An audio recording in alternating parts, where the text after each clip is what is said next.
This conference will now be recorded. Hello, everybody. Happy New Year. This is Lenny Murphy here with another one of our interview series. And today, starting the year off right, talking to my good friend, Alex Hunt, CEO of PRS InVivo. Alex, how the hell are you? I'm very well, thank you, Lenny. Happy New Year to you as well. Thank you, sir. I saw that you were relaxing on the beach over the holidays, so I was a little bit jealous, but decided I wouldn't hold it against you for this call. We were indeed relaxing on the beach after a epic 2019, a break that was much needed. But back to work now at the start of January with an exciting year ahead. Yeah, well, that is a good segue. You set me up well. So, for those who are maybe have forgotten, Alex has been around the industry forever. And most before this role at Brain Juicer, but last year had the opportunity to kind of step up to the big chair, right? As the brought in as the CEO for PRS InVivo. So first time CEO, long established company, a remit to change the business in a variety of ways. And you've had a year of doing that. So how'd you do?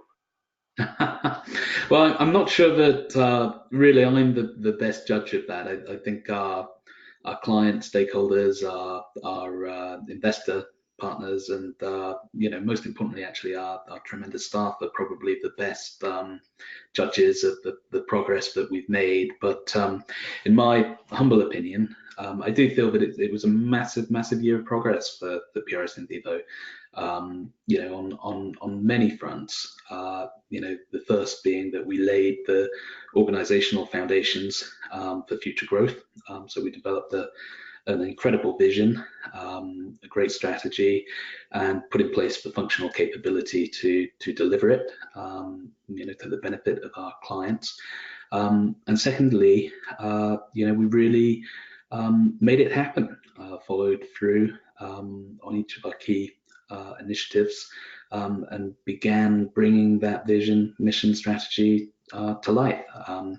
And the results are clear and starting to show, and that gives us a massive source of energy moving into 2020.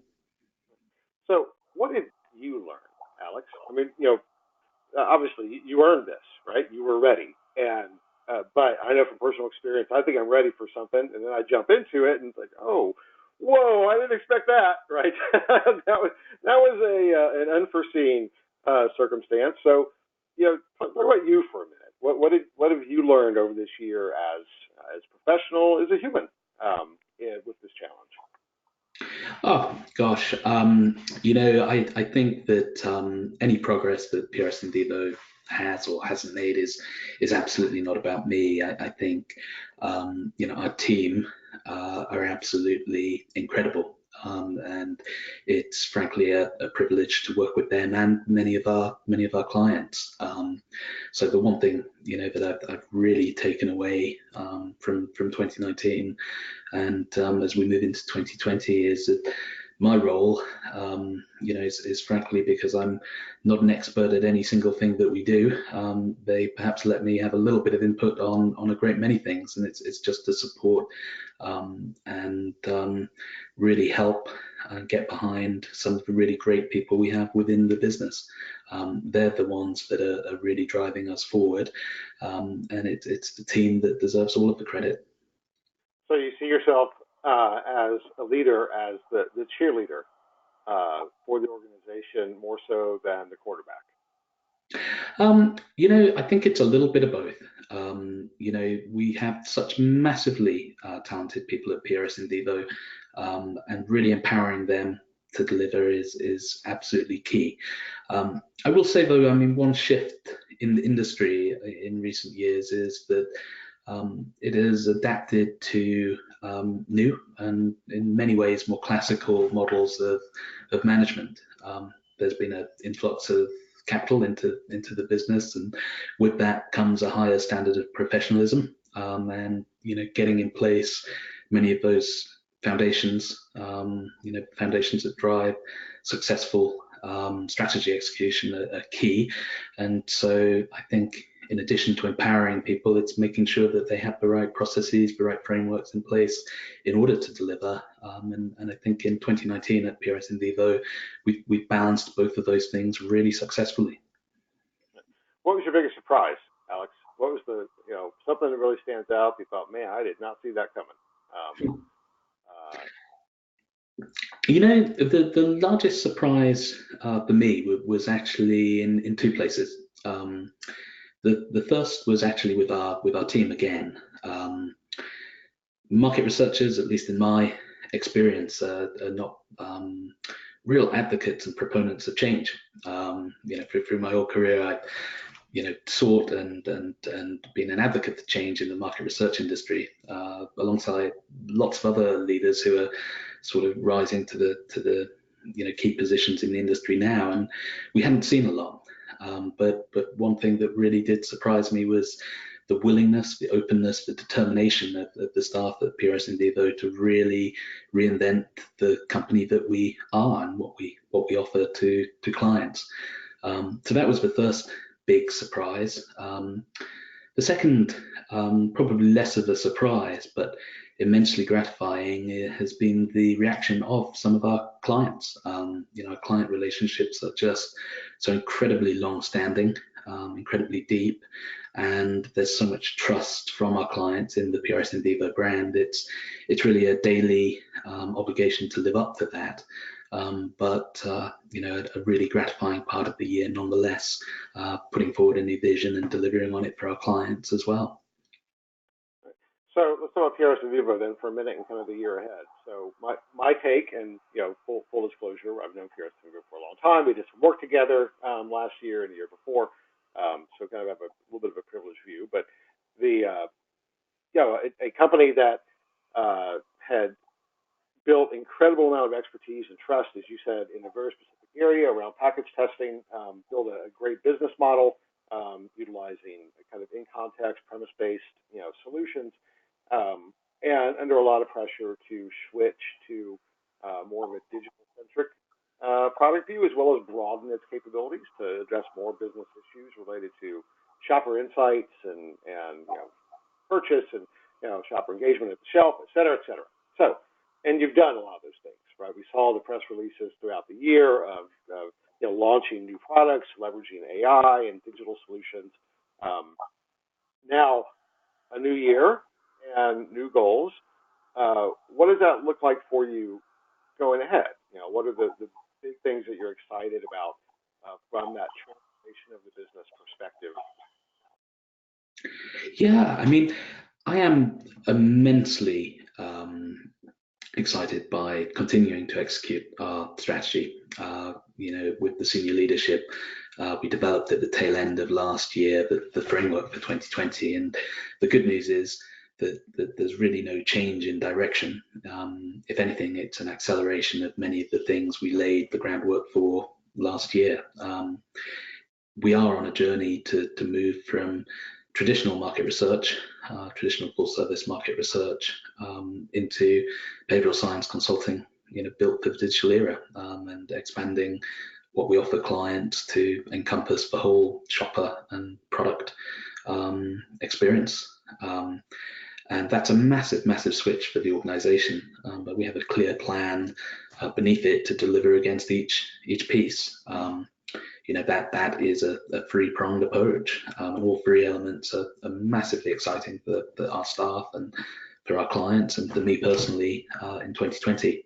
So, on one level, it's expanding our product portfolio. As you very kindly referenced, we launched a lot of new services that really were successful last year.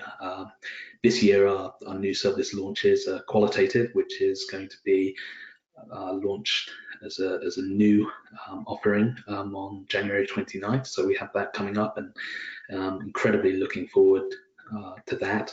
We're going to be expanding our AI pack screening offer in the early spring, and then moving to a virtual reality offer for our core in context business, fully immersive virtual reality in the early summer. Everything, so, Yes. right? All right, cool. It's a really exciting year from a product portfolio standpoint, and we have some of the best minds in our innovation team in the industry. It's incredible, and Emily Eberly and her team have really done a phenomenal job. So that's our product portfolio. The second prong on the strategy is really digitization, and digitization of all our conventional in-context at-shelf services. We've made massive strides digitizing both the data collection, the reporting during 2019, and made some really substantial investments actually in our Shopper Lab network, and that will continue into 2020. Our flagship network of labs should really be the best in the industry, and the client feedback we've had on the labs that we've renovated has really been an endorsement for all of the effort from the team on that front. And then finally, behavioral science. I mean, I've been a proponent for the power of behavioral science. It really is the science of our industry for a long, long time, and it's been immensely a privilege to join a company that's got such a heritage in behavioral research. Many people don't know, but PRS and InVivo were both pioneers in behavioral science long before it was called behavioral science, from the pioneering of eye tracking right the way through to behavioral experiments in the InVivo Shopper Labs. So what we hope to do in 2020 is really take behavioral science to the next level, potentially invent through our revamped technology-driven Shopper Labs ways of doing behavioral research that really doesn't have any questions. It's pure behavioral observation, and so that is a key priority during the year as well, elevating the degree to which we're all about applying behavioral science to market research for better business outcomes. So all in all, it's going to be a really busy but incredibly exciting year for the business. Very cool. Well, it sounds exciting. So, and on the behavioral science, is that a homegrown capability, or are you leveraging your sister company Nudge, that's part of the BVA network, or a little bit of both? How's that playing? It's definitely a little bit of both. PRS InVivo's behavioral science heritage is very, very strong, and as you referenced, we are part of the wider BVA group, and BVA has a great many companies that also specialize in behavioral science and behavioral science consulting, including the Nudge unit. So part of our strategy at a group level is not only for each individual operating brand to succeed, which they are, but also to create some synergies and some complementary skills we can bring to clients across the business. And close partnership with our sister companies is absolutely something that we'll be delivering and bringing to clients in 2020. So let's look at 3 years out. So you're seasoned, you've been in the role for a while, the company has succeeded. What would you count personally as, if you can achieve this, will be your greatest accomplishment? At that point, you'd be like, yeah, time for a new challenge, or whatever the case may be. But you know that you have done all that you set out to do. What is that thing? Well, I think one piece of advice that I was given was to really focus on what we're doing at the moment. And right now, we are massively enjoying the transformation of PRS InVivo, and the feedback from both our clients, our stakeholders, investor stakeholders, and most importantly from our staff, really the reward that's necessary. I do think though that I was asked a question, at some point during 2019, which was what's most rewarding on that journey for you, and I think there's two factors. I mean, one is just the opportunity and the privilege, frankly, to work with such talented people. I mean that we enjoy the journey, and that really is reward in and of itself. I think a secondary reward is that there are companies and agencies and brands that are trusted largely within the industry, and there is an obligation on those industries to help drive the industry forward.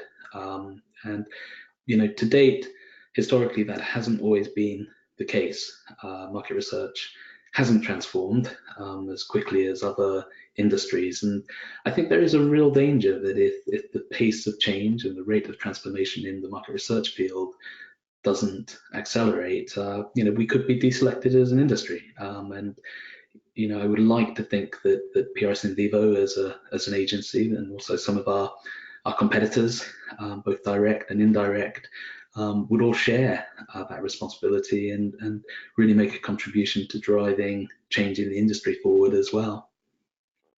Preach to the choir, my friend. So, so we share that goal. That's great. So I want to be conscious of time. There's, I don't know about you, but my year has started out with a bang. Well, it sounds like yours has as well. So every minute is precious. Is there anything else that, as you kind of think about the past year or the year ahead, that you think, this is something I'd like to just share with other people?